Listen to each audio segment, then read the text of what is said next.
I want to start out today reading this passage in John chapter 8, starting in verse 31, that so many of you may have heard already. And it says, "To the Jews who had believed him, Jesus said, 'If you hold to my teachings, you are really my disciples. Then you will know the truth, and the truth will set you free.'" One of the things that I find that all of us are looking for is, how do we live a free life? How are we set free? Free from fear, free from despair, free from the brokenness, free from the weight of life. How do we release ourselves from all the things that are keeping us from stepping into the fullness that we know is available to us? But here's the thing. I find that most of us are really clear about what's keeping us bound and how to stay away from those things. We're clear about the fear that we don't want. We're clear about the brokenness that we don't want. We're clear about the weight that we're holding. Knowing what keeps you in bondage is very different from knowing what sets you free. There's a big difference between those two, because there's a difference between saying, I shouldn't eat the donut, and saying, I'm going to become healthy. Right? Those are two very different things. They're two very different come-froms. Jesus has come to set us free, and he says, here's how you will be set free. You will know the truth, and the truth will set you free. Now, in our modern context, we think that if I can regurgitate the information, then I'm free. Thank you, modern school system, right? we think that if I can just regurgitate the information, then somehow I'm free. But that's not what Jesus is talking about when he says you will know the truth and the truth will set you free. He's saying that when you become intimate with this truth, when you become like one with this truth, then it will set you free. And here's how you know that you've become one with the truth, is that it actually shows up in your decision making. It actually shows up in how you live. It shows up in how you show up with every single person that you come in contact with. And this is what Jesus is talking about. When you are intimate with the truth, it will change how you engage life. And so today I want to talk about a truth that I believe will set you completely free if you know it. Not just know it like a concept, but know it like you're intimate with its reality. We're going back into our series, Relational Revival. And we spent the first quarter of the year really engaging what it looks like to align our hearts with God. And we're spending the next couple months looking at what it looks like to align our hearts with other people, because they are connected. That how we relate to God is how we relate to other people, and how we relate to other people is how we live to God. And so we're stepping into this moment, and today's conversation may actually be one of the most critical of all of them. Because of all the conversations that I ever have with people, this one is the one that keeps people the most bound up. And I would actually say that 99% of what keeps people stuck in life has to do with what we are going to talk about today. It is the secret sauce to transforming your life and stepping into the future that you long to step into with the people that you say you love. And so in Matthew chapter 18, starting in verse 21, Jesus 1. Jesus is having a conversation with Peter, who was one of his followers, by the way. And Peter came to Jesus and asked, "Lord, how many times shall I forgive my brother or sister who sins against me? Up to 7 times?" Jesus answered, "I tell you, not 7 times, but 77 times." I love this moment with Peter because he thinks he's being so generous, right? And he comes up to Jesus attempting to impress him, right? "Jesus, how many times should we forgive someone? 7 times, right?" And I think he's thinking, wow, look at my generosity and my forgiveness. And Jesus responds essentially with, "Oh, Peter, that's so cute, right?" And he says, "No, not 7 times, 77 times. Now, of course, Jesus isn't giving us a formula. He's not like, forgive 77 times, on the 78th, cut them off, right? He's not giving us that formula. He's essentially saying, no, you are to keep going. This is an attitude, this is a lifestyle, this is a way of being that you are to engage in on a regular basis. And he's saying, you don't stop forgiving. Why is it that we have such a hard time with forgiveness? Why is it that this is the one thing that we struggle with so much? That we find all kinds of needs to qualify why we should or shouldn't forgive. We find all kinds of ways to qualify when we should forgive and when we shouldn't, and how much and who's deserving of it. And then we have all these surrounding conversations that are cultural around it, like, how do I put boundaries in? How do I self-protect? How do I do X, Y, Z? And we find ourselves complicating a very simple conversation that Jesus invites us into. Why is there such a resistance towards generous forgiveness? See, most of the metaphors used in the scriptures around forgiveness are financial. In fact, forgiveness is a financial conversation, that we're using metaphors around finances when we talk about this. So I actually think it's a great metaphor to use when we engage this conversation around forgiveness. See, when we are born with a full account. And what I mean when I say that is we are born with our identity account completely full. We are born with our love accounts completely full. We are born with our accounts of hope and of freedom and of confidence and of love completely full. Our bank account internally is unlimited. And have you ever been around a little kid? You know exactly what I'm talking about, right? That their imagination is off the charts, their ability to love. I mean, I'm always amazed that when I take my kids to the park, still to this day, they can instantly go out and make friends and start playing instantly. Us adults would probably have a panic attack if we were asked to do that. But for some reason, we're born with these full accounts. But here's the thing. Along the way, with all of us, someone made an illicit withdrawal out of our account. They made an illegal withdrawal out of our account. Someone took something from you. They betrayed you and they took trust. They overstepped a boundary and they took love. They took away protection or innocence or hope. So now we have an account that is at a deficit. Now our account is no longer full, unlimited. Now when we look at our account, it's showing a negative balance from what we know we are called to live in. And so now they owe us something. The world owes us something. We are now at a loss rather than in a conversation of abundance. And by the way, I know it's really easy for some of us to hear this conversation and say, well, that's for people who have really messed up lives. Or yes, thank you. That's for people who have a crazy past, who have gone through all kinds of things. But you know what I'm always amazed at is the small things in our life that affects the trajectory of where we go. In my coaching with so many people, I've had conversation where in our conversations around, hey, where does the perceived scarcity or where does the lack show up? And it almost always comes down to something small. Like, oh, dad didn't show up to all of my baseball games. And I made that mean that I wasn't worthy, and so I started living a smaller life.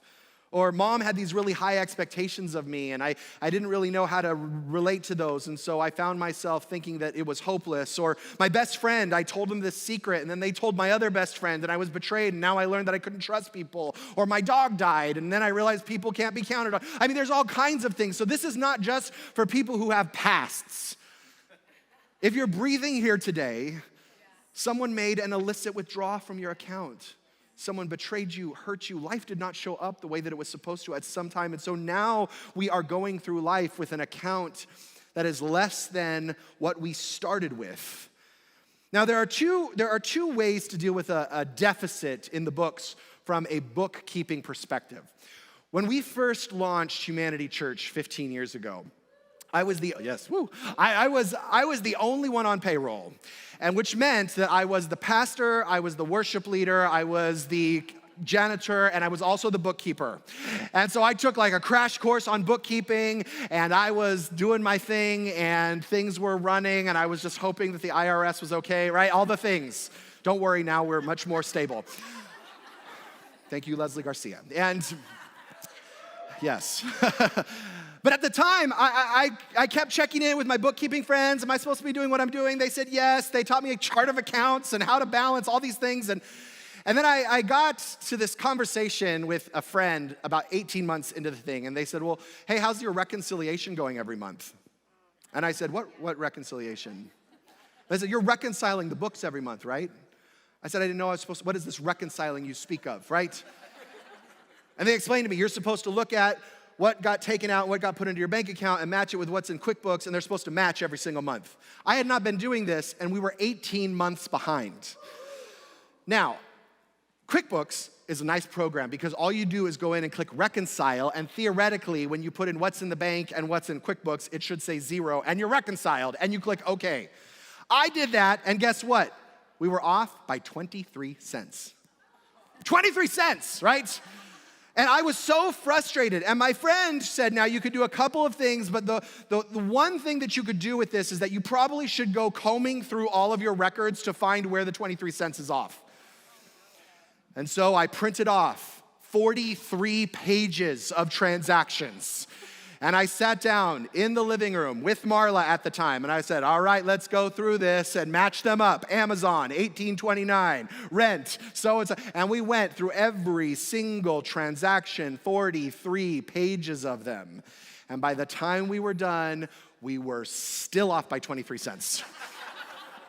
And I was so frustrated. I was angry, I was bitter, I was resentful about what was happening with the QuickBooks, and we were still at a negative 23 cents. And here's what I thought. I just thought, we're not gonna reconcile. We don't need to do this, right? So I close it out, but here's the problem with QuickBooks is QuickBooks sends you pop-ups every single time you open it, and it says, did you forget to reconcile? You're off by 23 cents. So every time I went to do a transaction, every time I went to make things happen, it would let me know that I was at a deficit of 23 cents. It would not let me forget about the negative 23 cents. See, here's what I found is that the longer that we live in a relational deficit with one another, when there's 23 cents even missing from our relational accounts, the natural result is bitterness. The natural result is frustration. The natural result is, right? Because life just keeps sending you pop-ups reminding you that you are at a deficit. Life keeps reminding you that you are off. Life keeps reminding you that you have lost something and that you are in a relational deficit. And this is what we do when we are at a deficit. We go searching through our relationships, trying to figure out how to make up for the deficit that was lost. We relationally keep trying to figure out, how do I make up for the 23 cents that's missing in life, what was taken from us, what was betrayed, the hurt, the pain, the resentment. We keep trying to figure out how to make up for it. And as much as we try to ignore it and put it away and say it's not a big deal, the pop-ups keep coming, reminding us that we are at a deficit. And there's quite a few problems with this, aren't there? Because how many of us have come to find that there are questions about our past that will never have a sufficient answer? Have you found that to be true? Like, with all the deficits from our past, there are certain questions that our soul longs to have answered that will just never actually get answered. Why did they leave? Why did they choose to hurt me? What could I have done better or more effectively to fix this? Where was God? Why me? And there are no sufficient answers to those questions. In fact, your soul will just keep repeating the question because there are no answers that will ever sufficiently answer that question. And so we go on this exhaustive search for answers that are just not there. And it leaves us frustrated. But here's the other problem is that the deficit that we're in, the negative 23 cents, whatever was taken from us, the lack that we feel, it never actually stays between you and that person, does it? Have you noticed that? We have this nice fantasy that if my dad betrayed me or my friend hurt me or the coworker did something weird, that it just stays between us, that the anger, that the resentment, that the bitterness just stays between us. But the perspective that I take on because there is deficit now follows me everywhere.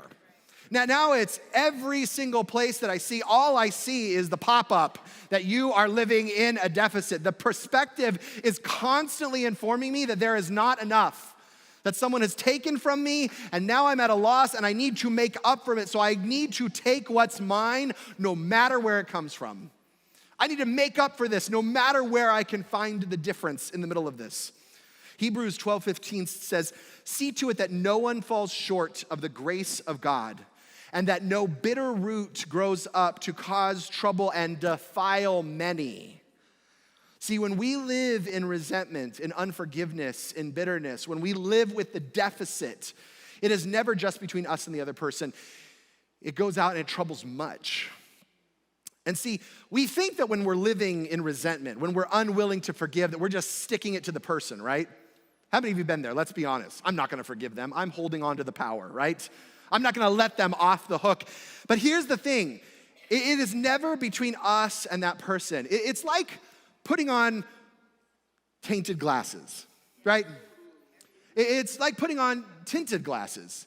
And everything that you look at is now tinted because of the glasses that you have on, the lenses that you're wearing. For example, what color is this person up here?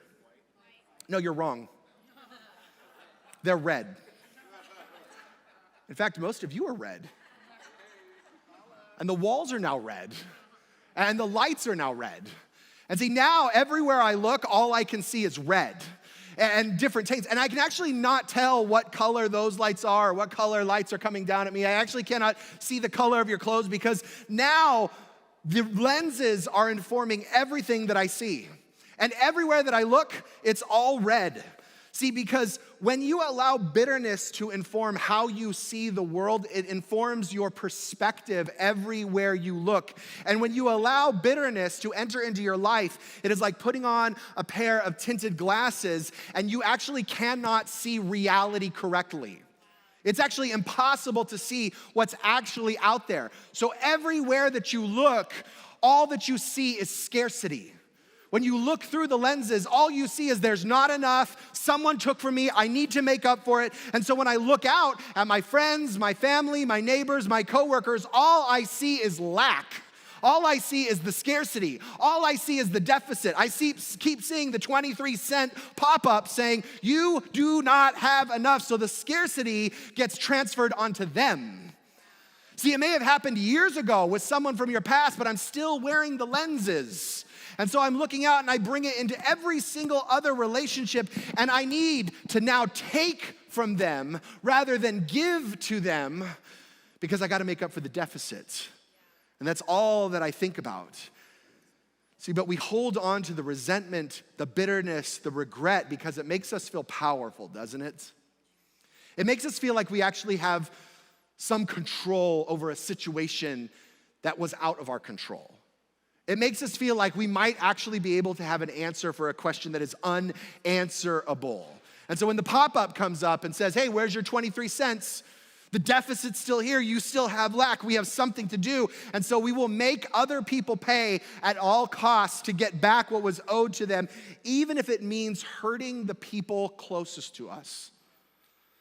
See, the problem is that when we live in unforgiveness, we're building a prison attempting to trap the other person. Meanwhile, we are the ones stuck in our own cell with the key, thinking that we're punishing them.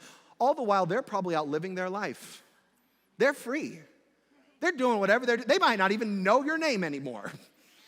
And yet we're still building the prison and wearing the lenses and seeing the world through the perspective of scarcity, trying to punish the person who took from you, all the while you stay stuck. And the problem is that they are making decisions now for you based on the perspective that you've put on. See, when you choose forgiveness, when you choose to live a lifestyle of forgiveness, when you choose to release the debt, it actually has nothing to do with the other person at all. It has nothing to do with what was done to you. It has nothing to do with what was taken from you. It has everything to do with how free you want to live.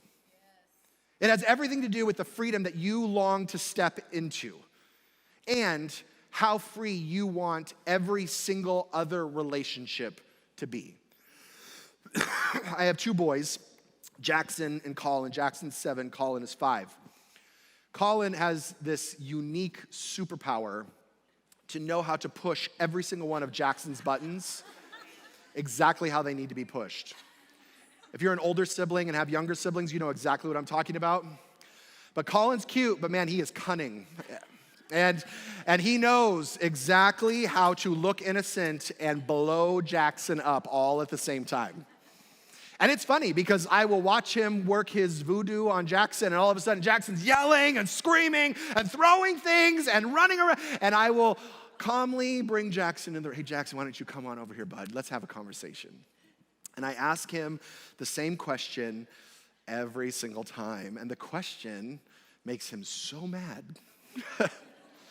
Because I just say, hey, come over here, bud.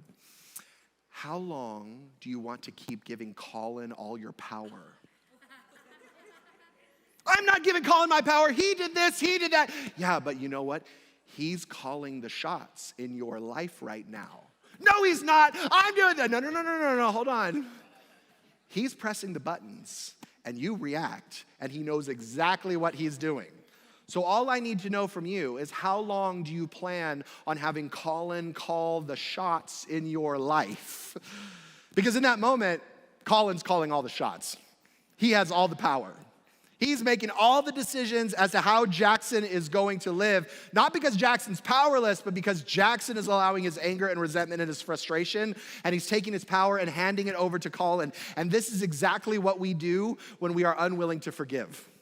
We take all of our personal power, we take all of our agency, we take all of our ability to make decisions about the future that we long to, and we hand it over to the person that we are bitter towards. We essentially take the keys to our life and say, here you go, drive my life to exactly where you want it to go. And this is what we do. We allow other people to make decisions for us when we are in resentment.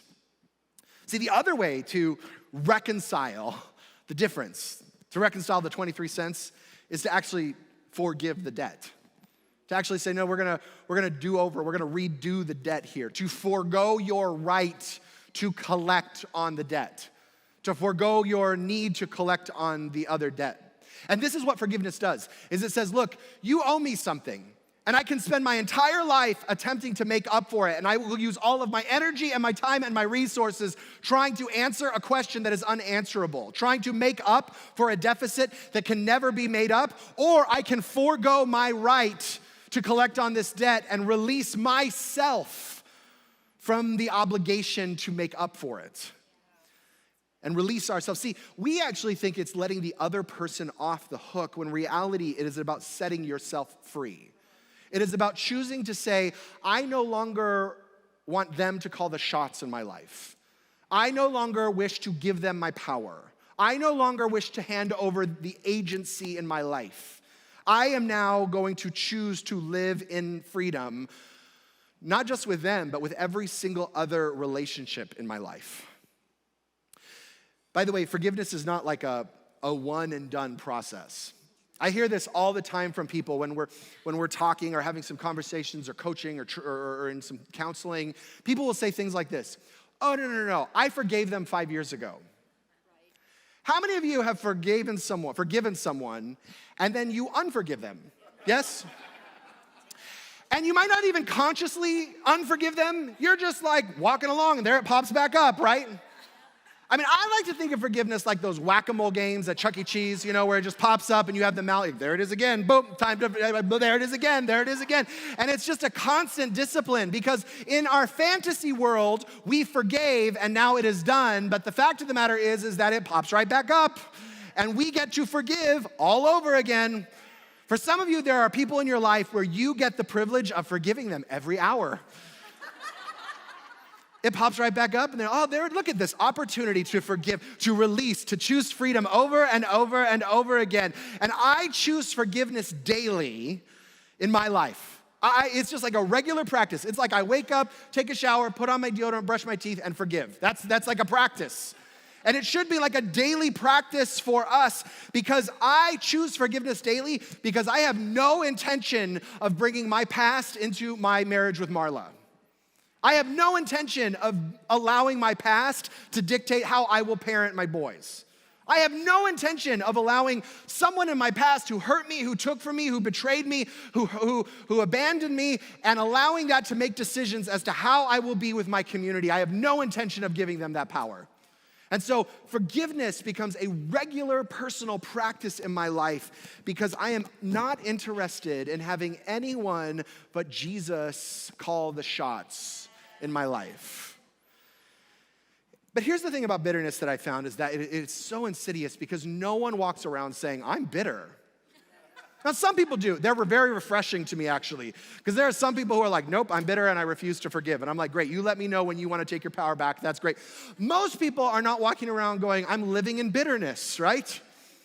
But the thing is that bitterness is like a poison that creeps in underneath the skin, and it's calling the shots, and so many times we're not even aware of it. But the great thing is that bitterness leaves clues. And if the clues are showing up, you know that resentment may be at play, that bitterness might be there. See, anywhere in your life that you say there's not enough, that's a telltale sign that you're living in unforgiveness. There's not enough money. There's not enough time. There's not enough energy. There's not enough hope. There's not enough freedom. That just lets you know, oh, I must be living in some resentment towards someone. Because if you look at the factory default, children don't live in scarcity. We picked that up somewhere. And there's some forgiveness to do. When we live in fear or worry or anxiety, it's usually like a telltale sign that there's some forgiveness still to do. When we find ourselves playing small, like I know there's something inside of me that God wants to birth, that God wants to do, there's something he's calling me to engage in, and I don't know if it's for me, that's for other people, that's for people who are more talented. When we play small like that, that is a telltale sign that you are living in bitterness. When you find yourself having difficulty making decisions, you're like, I don't know what's the right decision, what's gonna turn out, what's not gonna turn out, telltale sign of bitterness. When you have difficulty completing what's in front of you, telltale sign of bitterness. There's clues that get left. See, we may not always be conscious of it, but it leaves clues, and we can allow the clues to inform us that there's some resentment at play, that there's some bitterness at play, that there's a deficit that I'm holding on to, and allow them to call us into a relationship with God saying, who are you calling me to forgive again? Or maybe for the first time, and release this power that they have over me. And if you needed any more motivation after Jesus has this conversation with Peter telling him that he is to forgive 77 times, Jesus goes on and gives this parable.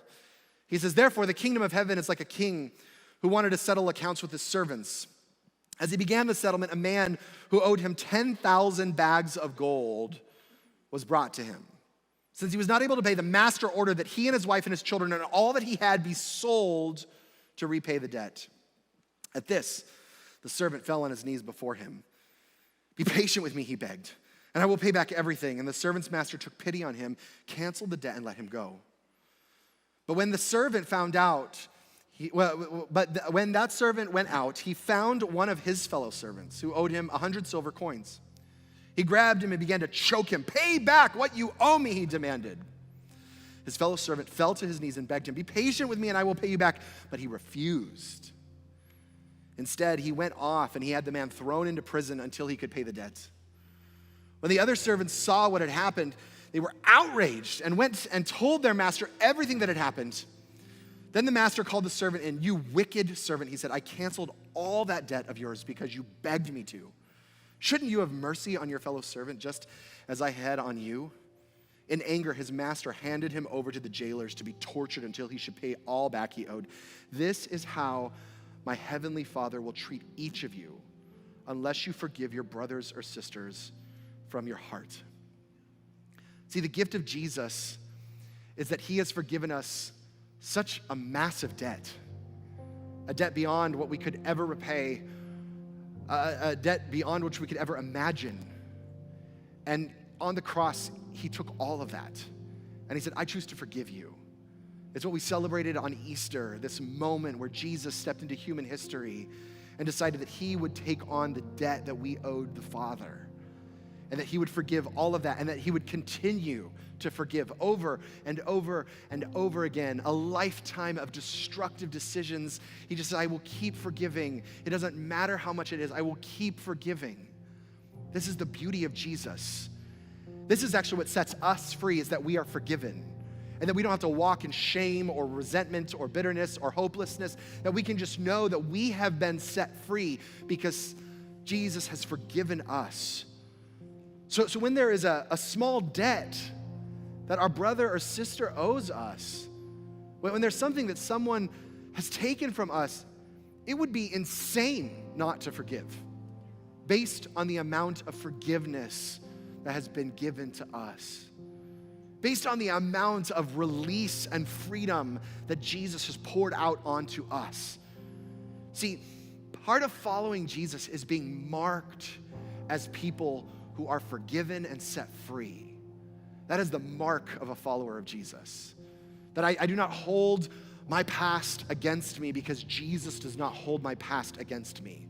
I do not hold my destructive choices against me because Jesus does not hold them against me. And so we are marked as people who have been forgiven. So let us choose to be those who forgive, who release the debt that people owe us. Not to let people off the hook, but to release ourselves from the bitterness and the resentment and the hopelessness that floods in when life doesn't turn out the way that it should. See, you don't get to choose your past. You don't get to choose who hurt you or who took from you. You don't get to choose the deficit that you live in. But you do get to choose what you do with it. You get to choose the perspective that you try on. And you can certainly live your entire life looking out at the world through scarcity and lack and trying to answer questions that are unanswerable and allowing the past to dictate the future that's available to you. Or you can forgive as Jesus has forgiven you and set yourself free in the process. See, you don't get to choose. You do get to choose if you stay in bondage or you are released into freedom. And this is the beautiful call of Jesus today. See, what would happen if we chose to be people who have been forgiven, and as a result, we forgive over and over and over again, and we become agents of freedom, not only in our lives, but in the world around us. See, the call to forgiveness is a call to liberation, not just for you, but for the world around you. Would you close your eyes and bow your heads just for a moment? This morning, if you're here, and maybe this conversation around forgiveness, it hit home. Look, the beautiful thing about this conversation is that it affects all of us. It's not like some people struggle with forgiveness and other people don't. All of us do. But maybe you're here today and you recognize that there's an extra level of bitterness in your life, like resentment. There's things from your past that maybe even today you just notice, oh my gosh, I'm allowing my past to dictate what's possible right here and now and in my future. And look, you can do a lot on your own, but it is impossible to step into full forgiveness if you have not been forgiven. And that is the gift of the cross. That is the gift of Jesus. And so this morning, if you're here and you have not yet connected to Jesus, if you've not stepped into a relationship with him, he wants to step into a relationship with you and forgive you so that you can live free. And so first today, if you've not yet connected to a relationship with Jesus, just decide to make him Lord of your life. Or maybe you did a long time ago and you're back today and you're like, man, I've wandered away. This is your moment. If that's you today and you're like, man, I want to step into a relationship with Jesus, would you just raise your hand for a moment? Awesome. Who else? Yeah. All over the room. If you're online, you can just type Jesus in the chat. I want you just to pray this prayer with me. It's really simple. Just say, Jesus, I give you my life. Jesus, I give you my life. If you prayed that prayer right now, I want to pray for you. Jesus, I thank you for those individuals in this room right now who choose forgiveness, who choose the cross, who choose you. I ask that you would come, that you would fill them right now with your spirit, that they would know that they are forgiven because of the cross, and that you came back to life and rose again so that they could find life today. Now, for those of you in the room who maybe today you recognize that you've grabbed onto forgiveness. Maybe there's people in your life, unforgiveness. Maybe there's people in your life who you forgave and you unforgave them and they popped back up. Maybe you recognize that fear, that worry, all of the indecisiveness, you're playing small, you're wondering if there's a future available for you. Maybe you found yourself just struggling. Today is the day where you get to forgive. Maybe you're living in scarcity, like your life is just like there's not enough hope, there's not enough freedom, there's not enough tomorrow. My life's not going to turn out the way I long for it to. This is your moment to forgive. And look, it's as easy as a choice from moment to moment to forgive. And it's not a one and done, but this may be the start today. So if that's you, I'd like for you just to even just get the name of the person or the people in your mind that you're going to forgive right now. Just want you to hold on to that. Maybe you can even see their face. And again, this is not about letting them off the hook. This is not about saying what they did is okay. This is not about dismissing it. In fact, it's the opposite. It's saying, I choose to no longer have this control my life and my decision making. So if that's you, in your own way, would you just out loud, I'm going to ask you just to out loud, do it all together. Just say, I forgive you. Would you just do that right now? I forgive you. Whoever that is. And just as an act of obedience, to say, I forgive you. And just release the debt. And as you do that, just feel the freedom that you now get to partner with Jesus in crafting the future that he longs for you. Nothing from your past, no one else, no hurt, no pain, no resentment gets to inform you anymore. Now look, it may pop back up, and you may need to forgive again in like 5 minutes. That's okay. But just make it a discipline today. Choose to make this a regular part of your spiritual routine so that you decide that this does not affect any other relationship inside of you. Jesus, we thank you for your forgiveness. May we be people who are marked as forgiven and people that mark the world as forgivers. We thank you. In Jesus' name, amen.